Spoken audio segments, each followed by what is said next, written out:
Hello guys, I hope you are doing well. Today we'll talk about how to fix or how to solve the problem of Everand app. We click on settings.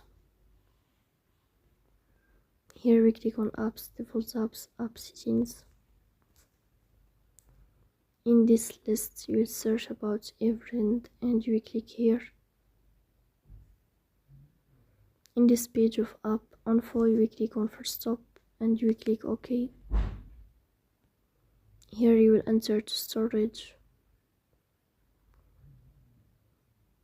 Then we click on clear cache. Here we'll turn off your Wi-Fi and you will turn on your Wi-Fi again to fix that problem.